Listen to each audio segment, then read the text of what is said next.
So one of the good things, I guess, that has helped me become successful in this world is that I seem to have always had a good work ethic compared to other people, meaning that I always took pride in what it is I did. I remember from my earliest job delivering papers, I always wanted to make sure that I got there on time. I always tried to keep my word or do what I said I was going to do, even for trivial things. You know, if I said I was going to call somebody, I'd always try to call them back. I was always had a good work ethic. I always was a man of my word. You really got to be careful about promises you make and keeping your word, because that's your reputation. That's what people know you by. You got to be like a person of your word, because people aren't going to want to do business with you, or people aren't going to want to just deal with you. They're going to know that, yeah, you know, you're flaky. I remember one of my first real jobs when I turned 16, and I was a busboy at a restaurant called Steak and Ale. And you know, if you don't know what a busboy is, basically once you get up and leave, I'm the person who comes around, or I was the person who comes around and cleans off all the dishes, wipes off the table, gets ready for the next person, for the next customer to come and sit down. So I was essentially doing that after school. I think I used to work from like 6 to closing, which, you know, that was basically 6 till 10, the restaurant closed, and then we'll probably be out of there cleaning up and everything by like 11. So probably get home by like, you know, 11:30, take a shower, get up and get ready for school the next morning. But anyway, I did a really good job at that, and they used to have two bus boys to close, because the manager didn't want to be there all night. And with the 2 bus boys that they had there, they had to have 2 of them. Well, I mean, I got in there and I started realizing, well, if I just worked hard at this, I could do all this. So I worked out a deal with the manager, and I was just like, well, look, just have me on. I'll bus tables, I'll close, and I got, you know, a little bit more money out of that. It worked out good for them. So by the time I finished doing that, I think I was the highest paid bus boy, they told me, in like Columbia. Now, of course, they may have been just lying to me, but one of the head people who had been there a long time, they was like, yeah, you're probably making more than probably any other busboy always has here. But I mean, I was just not really trying to show anybody up. I was just working hard at it. After that, when I graduated from high school, my brother and I, we moved to Atlanta. And I remember we used to take these day labor jobs. You don't know what that is. You basically, people have manual labor, normally construction, that they need to have done. And they'll hire like a manpower or a temp company to send people to come and do this. And it's just like by the day. So I remember we were like maybe 19 or 20 going there.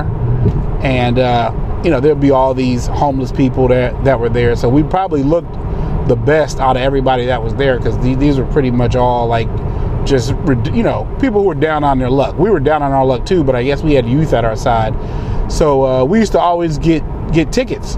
About the day labor site, you know, you had to be there at like 6:30 in the morning, which means that we were always on like the first MARTA train to North Avenue, get off at North Avenue, and then walk up to the right-hand man place. It might even still be there, but you had to be one of the first. You had to be there early to get the tickets.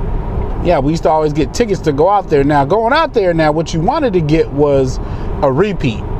A repeat means that you did so good of a job that the people who hired you would ask them to send you back the next day. And we had some pretty ridiculous jobs there. One of the things that was the most ridiculous is we worked at this dog food company in Atlanta. We had to catch the bus out there, of course. Well, we caught the MARTA to a bus, got out there. The job was, it was a dog food warehouse. Because not only was it a warehouse, but they actually made the dog food there. And I guess every so often, some cans would explode and they would smell something. So we got to this ticket. The guy comes through with a forklift. He brings down a pallet of cases of dog food.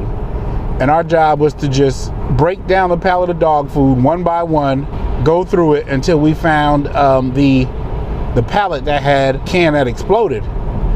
And usually it was able to tell, because as you got closer to the can, it smelled worse and worse and worse. And when you finally got to the dog food, we did that. I remember one day, every time there was always the open can was there. There was always, this thing was like crawling with maggots and stuff, because flies had been in there and stuff like that. But yeah, again, I mean, this is not the most sexiest job in the world. So I remember I was like, man, I don't know if I want to do this again the next day. So then I remember I went to go take a break, you know, go take a piss or something. And to take a piss, you had to walk through the factory where they made the dog food. And man, I remember walking through there. I mean, it was probably, the smell of it I can only describe as like death.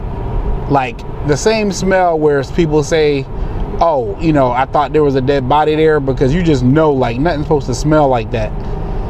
But it was like a bitter, harsh, like, yeah, like death. That's the only thing I think of. Terrible, terrible smell. I remember walking through there. I mean, like, this was a smell that gets in your clothes. It was that bad. And I remember the other people who were working there, they were just like, you know, I guess they were used to it. But it was all I could do to stop from throwing up. I remember going in there and then, you know, coming back out, and I was like, yeah, this is not gonna work at all. I remember thinking, no, this is not gonna work for me at all. So you get out of there, you come out. I remember going back to this pallet thing. We did get a repeat, which was good, but I asked them to go back to a different ticket because I was like, nah, that's not gonna work for me. But actually, I did it my best, and I think it was like maybe the minimum wage then was like $4.25 an hour or $5 an hour. So basically, I remember we go back there, we get our check, it'll be for like $30, and we go to the check cashing place or the liquor store place, cash it, get some cash or something. And I mean, that was just like our routine for shit, like a year or so, you know, before we started doing something else. But you know, we were just out there grinding. We were just out there grinding, man. We wasn't like feeling sorry for ourselves. We were just like, well, I mean, this is what we got to do to get some money. We was always trying to get some money, which I think so, probably because we just grew up so poor. We just knew at an early age that how can I get some money without going to jail, you know? So this is going to be slow money. It's not fast money, but the main thing is you just don't want to go to jail or, you know, get in a dope game, because just growing up, I mean, we just saw so many people get murdered and get locked up messing with dope. So we just knew that we couldn't do that. That just, you know, that was for dummies, man. Couldn't do that. So anyway, I just wanted to talk about two of the jobs that I had there, because I got more. I'll save them for later.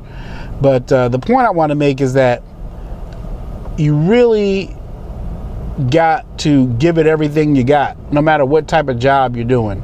And that's helped me be very successful, because people will realize that. The good thing is, people are so lazy these days that even if you do average or a little bit above average, I mean, you're going to stand out easily, just because people just do such a bad job. People have no pride in the work that they do in general. I mean, you know, you go through the drive-through of these places sometimes and people can't even get your damn order right. And I'm thinking, well, wait a minute. I mean, the computer tells you what it is I ordered. If I ordered, you know, a number one, is it really that hard for you to check and make sure that that's what's in the bag? And it's like, well, damn, if you can't get that down, I mean, you're not going to be able to handle something more complicated than that. But, you know, people kind of look at it like, oh, this is just fast food. I don't care about it. The problem is, if you have that kind of attitude, it's going to carry on throughout your life and manifest itself in everything, in your relationship, other things that you do. So you got to really just take pride in your work. Take everything serious, man. Don't just be like, well, this doesn't matter. Everything matters. Streets is always watching, man. They're always watching you.